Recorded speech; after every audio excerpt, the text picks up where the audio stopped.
Hello, you wonderful people, and welcome to another episode of Not Too Comic Book. This being a show where I talk about TV shows that are adaptations of comic books. For today's episode, I'm talking about the latest episode of Supergirl. A lot of really interesting things went down in this episode, so let's break it down. Well, first and foremost, we're picking up where last week's episode left us off with this whole Wynn situation, because I was wondering, it looks like Wynn got arrested. I was like, what went down with this? We see Brainy breaking him out, and it's not till Lex and Wynn talk that it's like, oh, you're Wynn from a different Earth. It didn't even cross my mind even think that, because I was like, why'd you come back to time and why'd you get arrested? And it's like, because this isn't the Wynn we know. Because it's interesting because he's the toy man and everything. It's like, right, because obviously that's Wynn's thing. Because I'm even wondering about the 90s animated Superman show. I'm curious, is that toy man Wynn, or is that his dad? I don't know. But I remember, because obviously his dad's popped up, but I do know Wynn is kind of, I don't know whether it's like a legacy thing, like his dad is Toyman, but often enough Wynn, I think Wynn is probably the Toyman you typically think of. When you think Toyman, you think him. I think I could be wrong. It's kind of like Killer Frost, how on Earth 1, Caitlin was just Caitlin, but on Earth 2, she was Killer Frost, that type of situation, which that also kind of that gets confusing with the Flashpoint thing, but it almost seems like she was always going to be Killer Frost no matter what, just because everything else, regardless, that's a different situation. But I also think it's kind of interesting from a Smallville perspective. Actually, it's interesting because Toyman actually kills Lex in Smallville. Well, pseudo kills him. Basically, Michael Rosenbaum had left the show at this point in time, but it was just kind of like, this is Lex, and he was in a truck or whatever. Clark was going there because he was pissed off at Lex, but before he could get there, Toyman blew it up and killed Lex. It's a whole thing, so I just think it's kind of interesting that these two meet face to face like this. Maybe they join forces, or they constantly meet face to face, like in the comic books or something like that. But just seeing them together, especially being on the CW, just makes me think of Smallville in that regard. But nevertheless, it's interesting because basically he became Toyman on his Earth, because I don't think his dad.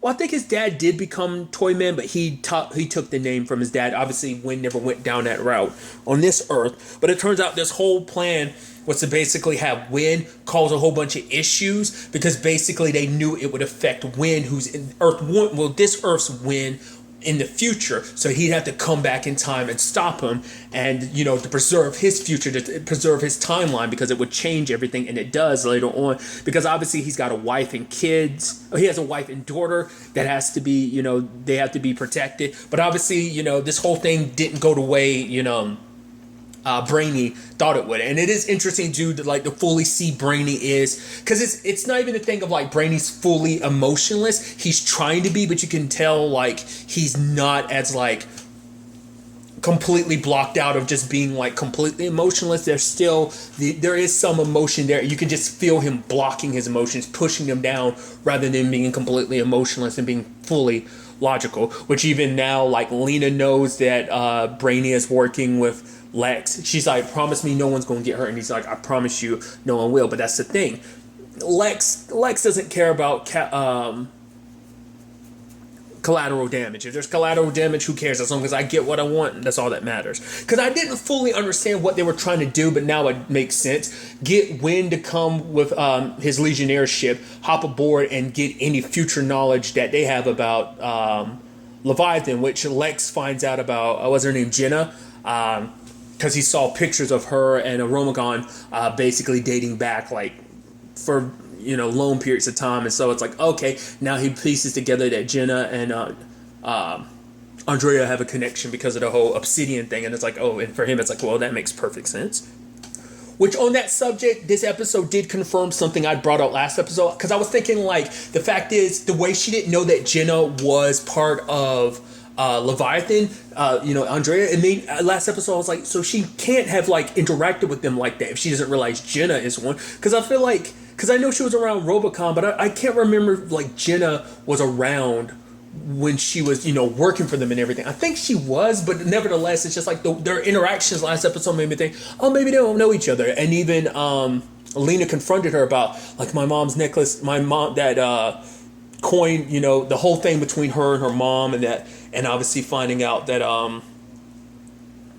Andrea took it, but Andrea's oh my god, I'm so glad I'm so sorry. It's no, I get it. It's fine, then you can tell me anything you want. It's they said they were going to call upon me, but they never did, which is so interesting, because it makes you wonder what went down so differently in this version of this world, in this version of here on this Earth, than it did on Earth 38, where they had actually called upon her multiple times to kind of be their assassin and stuff like that. But like, what went down on this Earth that was different, that made it so that they never called upon her? It's, once again, stuff like that is so trippy to understand. Like, I mean, to be, be fair. Like, I mean, like, I'm loving this, and even Lena herself is like, I guess they've never called upon her post-crisis. I'm like, we're using the term post-crisis. I don't know why. I think this is the first show, I mean, to my knowledge, that has used the term post-crisis, which is interesting. But it's so fascinating. Like I said, even like the Winn being Toyman situation, it just makes you go, oh my God. Like, and even with Batwoman, with Beth, it's like dropping all of these like post-crisis things. It's so much fun. It's like playing with the multiverse. Like, it's like you scale the multiverse back, but you can still have fun with just like remnants of stuff kind of coexisting on this world and everything regardless. It was even interesting, like, seeing Winn. I even loved, he brought up something interesting. He was like, oh yeah, he's the only human in the Legionnaires. I'm like, oh, that's such an interesting little detail. So he doesn't actually have any powers. So basically his Legion ring gives him superpowers, and they're mirrored after Nia's descendant. What was her name? I forgot, but it was like one of her descendants. So like one of her Nia's descendants is best buds with Winn, and so they mirrored like his ring's powers after her powers. So he kind of has dreamer powers now. So I thought that was pretty dope. Also, John made the watchtower, because it's like he has a little like secret. It's like, oh, here's an elevator and everything. I'm like, does John have essentially a Martian equivalent of the Batcave? Which I guess you could technically bring it, but it's like, well, obviously we have, the Hall of Justice, which is Winn's like, oh yeah, that's what, well, he didn't, Winn's the one that gave it the name of like, oh yeah, in the future we call it the Hall of Justice, and it's like, oh yeah. But and you have John being like, well, this is the watchtower. I was like, shut up. Which is awesome. Obviously, the watchtower, like, I'm sure it's in the comic books, but obviously my mind immediately jumps to like Justice, like the giant watchtower in the sky. Obviously, in space, but this is obviously more grounded. It's actually probably closer to the Smallville one, because Smallville had a watchtower very much like this. So that's actually pretty dope to see this whole setup like this, and it just kind of like to have another one. It's like, oh yeah, like Flash has Star Labs, and Arrow has the Arrow bunker, and now they have this. And even Black Lightning has Gambi's shop, so everyone's got their little secret headquarters. Even Kate has, beneath, well, once again, kind of like the Batcave situation. So, I mean, that's kind of, classic in the regard of like, well, it was Bruce's beforehand, but still, just everyone's got their little, literally the only people who don't are the legends, who are obviously they kicking in a Wave Rider, but still, it's so interesting to see everyone kind of have their secret base, especially for Supergirl, because it's like, well, we can't really be kicking it in the DEO because Lex and everything, and especially if we want to keep an eye away from him. I even love they having to like, brace Winn for everything. And he was like, what? He's like, there was like a Russian U, and it's like Kaznian, but sure, yeah. And it's like, wait, Lena killed Lex and then he came back to life, and Winn's just kind of like, it seems like he's throwing up in a bag from all of this information, and then it's like, oh, kind of bringing up like the multiverse situation. It's a lot to process in the grand scheme of things, and I love it. It was also interesting too, because obviously there's that element of like Toyman kind of gathering this following on the internet, and I even love him kind of going all was it Dr. Evil from the Austin Power movies? 1 million followers, a little pinky and everything. It's so weird seeing Winn play, the actor who plays Winn play the villain. It's so weird, but I mean, it's still so interesting, because when he plays it up, especially because it almost looks like he has very like dark circles under his eyes, and like he doesn't sleep or something, so he looks like extra psychotic. I hope that's not just like the way the actor looks, but it just looked like he had heavy bags under his eye or something like that. He just didn't look the most stable, and just the very like villainous smile.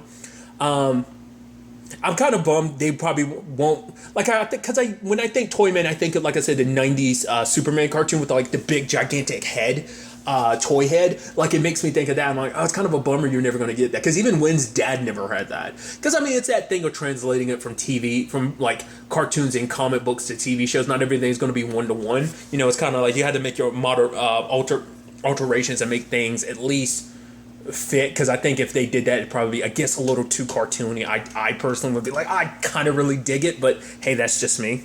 It's interesting because Toyman is one of those villains. I'm like, right, I kind of forget about Toyman as a Superman villain. He's just one of those villains I never think about. Like, if it wasn't, because obviously Toyman hasn't come up in a while. I mean, I think the last time it was referenced was in that storyline between Winn and his mom in season 3. I think that's the last time like Toyman stuff came up. So I haven't thought about him in a little while. But it's like, yeah, Toyman is an interesting Superman villain to kind of think about. But regardless, like I said, tangents and all that.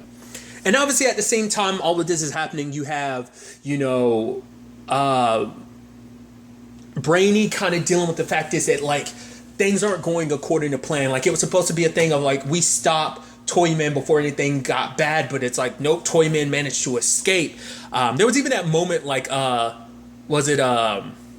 Kara went after him and followed him outside, and like there's someone, she grabs onto someone and turns around, it's just a robot with its head fell off. I was like, that's a pretty, like, and we're talking Naruto's stance, that's a very good substitution right there. That was pretty slick. I don't know, I really like that for whatever reason. It just ended up being like a moving robot or whatever. But obviously, for keeping up this deception and everything, it's kind of taking its toll on Brainy, especially because you can tell Nia's so pissed. And like, Nia's trying to act like everything's okay. She's like, I'd rather know that Brainy's kind of dealing with all this personality stuff before we go too much further. But obviously she's hurting because of the whole situation, because obviously she loves Brainy loves her, but it's just a complicated thing of he has to be cold and push her away rather than telling her the truth, because he knows that if he told them the truth, the team wouldn't respond so well to understanding why he's doing what he's doing. But maybe it's the thing of like, you should have more faith in the team. If you just told us what would have happened, we wouldn't have liked it, but we would have listened, or at the very least we would have found another way that could have helped us. We could have all been working on this together rather than you having to do this alone. Because even Nia will probably be pissed at him. Like, even when the truth comes out, it's like, you didn't trust me enough to tell me the truth. That's what you should, so it's probably going to be that type of situation. And even in that moment when Nia was trying to use her powers to find Toyman, when she ended up seeing Brainy and he turned into a tiger, part of me was wondering, was that Brainy getting inside our head to mess with her so she wouldn't track him down? I kind of thought that's why Brainy kind of got closer, but I don't think so. It's just, but also cool because it turns out like Wildcat was like her nickname for him. But I'm also curious, like, because it seemed like it was just more so her subconscious, but maybe even though it was her subconscious, it still was telling her where to go, because later on they find out like, oh, that place they're going to is like a university. And it's like, oh, their mascot's a tiger or cat, and it almost makes it seem like, well, Brainy's kind of involved in all of this, and obviously he's covering his tracks to be like, yeah, I'm not involved in this, when in actuality I am. So I think even at one point John referred to them as like, oh, this is a place where I can, be with my super friends. I'm like, I think John referred to it as, but even Nia being there, oh my god, I get to, because I think for Nia, this is our first time really being a part of like the big superhero stuff. I'm like, oh my god, we got a secret headquarters and everything. This is the superhero stuff I kind of expect. But then you find out Winn being like, oh my god, you're Nia. No, because obviously Brainy knew who she was from the future. So does Winn be like, oh my god, once again, like, her descendant is like his best friend, so I did like him kind of making Nia feel better by being like, you don't let anyone ever kind of like take away from like how powerful you are and make you feel like you're weaker than you are, because you're stronger than you may realize. I thought that was kind of a nice moment that Winn had with her. And it's kind of like even Kara being impressed, because it's like, yeah, like it's kind of, it comes with the territory of being a hero. He's showing you very much how much Winn's grown. I think that's actually a really nice element to this. Like, we haven't been around him this long, but we're still able to see him grow into who he is. And I think, I don't know, there's a beautiful element to that. If anything, it seems like Winn is more confident. I was trying to remember what the other thing was that he learned about, and it's like he found out what Jimmy's up to. He's like, oh my god, that's what Jimmy's doing? He's like, that's so adorable, that's so awesome. Because it's like, right, because like Jimmy's like his best bud, so I was like, oh, I really appreciate that. But another element to it is like, the whole conversation about his daughter being kind of like the greatest thing that he's his greatest accomplishment. And it's like, yeah, my wife kind of wanted to call her Kara, and it's like Kara's like, wait, what? Yeah, but it's like Kara's not that special of a name in the future because of the great Kara Zor-El. Like everyone wants to name their daughter Kara. She's like, what? I love that tidbit of information, but I also love because obviously Kara's worried about because of this whole William thing, because William wants to look into Lex, and William, being the reporter he isn't afraid to be like, yo, Lex, is it this and this, kind of like confronting Lex. I even love Lex has a little, like at the Toy Con and everything, he's got a little action figure of himself. And he was like, I was hoping it would be a little bit more limited, because now it's like, oh, they're not that special, there's so many of them. And I love him talking to Kara, like, oh my God, Kara, oh, you're here to do a piece about me. It's like, and then it's like, oh, Kara, come over here. Because he was making jabs and being like, oh yeah, Supergirl, you're good friends with Supergirl, aren't you, Kara? And it's just like, ah, you snide little bastard, dude. I love it. But the fact of the matter is kind of threatening that if William doesn't back down, like some bad stuff will come his way. So Kara's telling William to back down, but he doesn't want to, so... It's actually that complicated. Which I also talk about, it kind of feeds into Toy Man's thing about like how people celebrate him and everything like that, which is like people are so caught up in their anonymity that they feel like, oh yeah, let's support this person and kind of say stuff. Like even if they don't mean it, the fact of the matter is it's like, oh, well, no, I'm on the internet trolling and stuff like that, which even when was like, yeah, glad in the 26th century they kind of worked around that, kind of prevented World War III. They're like, what? He's like, I shouldn't be telling you that. Which I think that's obviously that phrase specifically, World War III. It's like I'm sure that was kind of timed specifically just because of modern events and stuff like that. And obviously trolling being a thing that can get very disastrous. Regardless, I just thought that was kind of interesting. But the reason why I'm bringing that all up is because, like, obviously Andrea, it's like, oh yeah, Kara, I need you to write a report on this, because it's like, oh, when he was an old friend of yours, he disappeared for 2 years, now he's back, he's kind of this villain and everything, so you're going to write something up on about it, which Kara's like, this isn't a friend I know, and I don't want to give this psychopath a platform. It's like he already has all these platforms all across like 5 different continents he's blown up. We're going to get some of those hits too, which is like, but that's kind of like the same thing of like people who are like, who refuse to show the face of very bad people, like people who or do things because they want the notoriety, like not giving them not showing their face or even saying their name. And that's kind of what Kara was making that stance against. But it also shows you once again Andrea looking at things more from a business standpoint rather than looking at it from like the honorable stance that the paper should take, but she look at it more like a business of like, all we need are the clicks. That's all, she made that pretty clear like earlier in this season, but it's just kind of sad to still hear that be a thing. But even William's like, we shouldn't do that either. But it's like, oh, I write your paychecks, so you're going to do exactly what I tell you to do because that's in your job description. So there's that whole thing. But obviously, circling back to what I got so long-winded and all of that, so I do apologize. But I thought those elements were just interesting, so that's why I circle back to it. But getting back to what I was bringing up before was the fact that like Carl was worried, like, yeah, either I let William go on doing what he's doing and potentially put himself in harm's way, or I can go against my journalist gut and tell him, no, don't get involved or don't look into it. But then Wynn's like, well, to be fair, you kind of put me in danger all the time. She's like, no, you didn't. He's like, yes, you did. But he's like, it's okay because I always knew you were going to be there to protect me no matter what happens. So do the same thing in this regard. If you're worried about William, just make sure that you're always there to kind of protect him. So I thought that was kind of neat. But when they do meet up later on, her and William, she's like, I'm totally on your side.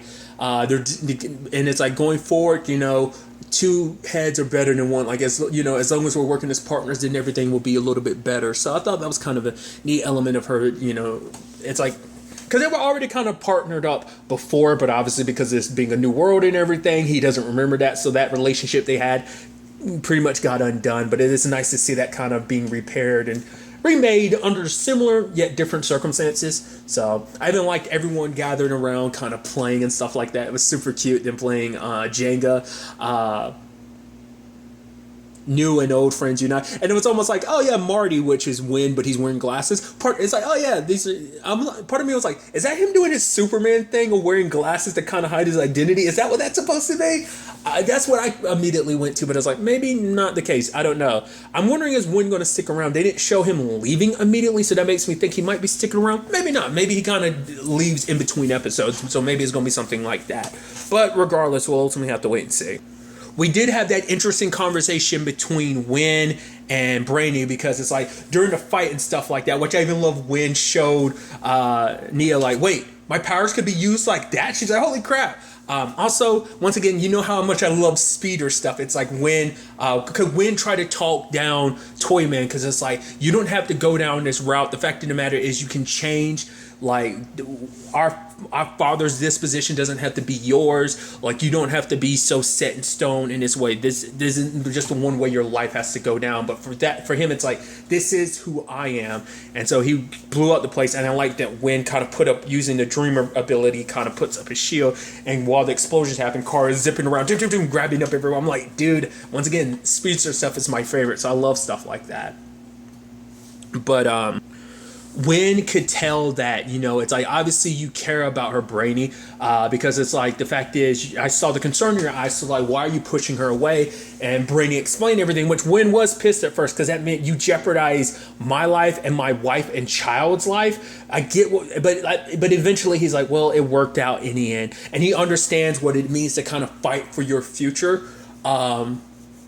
Because he understands why Brainy is doing what he's doing. He doesn't try to like push Brainy like, you should tell everyone, but it's just like, I get it. It's the choices you have to make, you know, for the greater purpose of the future and stuff like that. So if you think you're doing the right thing, I can't, you know, try to tell you otherwise. Because the fact of the matter is, because of this opportunity, I got to see my old friends again, you know.